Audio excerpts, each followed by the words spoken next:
咁啊1000蚊啦，好唔好？1000蚊啦。1000蚊你過嚟傾偈㗎，你過嚟咩啊？你平少少啦，9800太貴啦。你咁大個板我就要呢個位置㗎啫嘛，係咪？有㗎，啊，實價8800。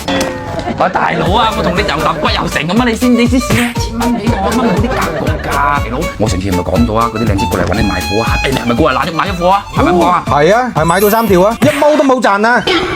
咁你要明白你咁長來長有㗎嘛，一條半條你唔賺錢，你陸續有來㗎嘛。你睇下呢度成萬個額身喺度啊，知道你家產大啦，係嘛？平少少啦，2500蚊啫。6800啦，冇得傾啦。呢啲咪叫做格局咯，肥佬係嘛？嗱，講真嘅，肥佬，你而家仲係單身嘅，揾個老婆，到時咧幫你一齊管理呢啲家產係嘛？我哋嗰啲靚姐啊，香港啊、澳門啊，嗰啲海外嗰啲好多㗎，講有靚女，係啊，所以應該再平少少，俾啲誠心俾佢哋啊嘛。聽係咁聽先。係啊4900吧。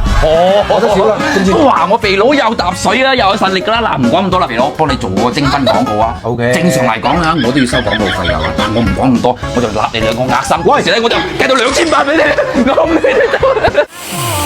仲需要咩手鐲？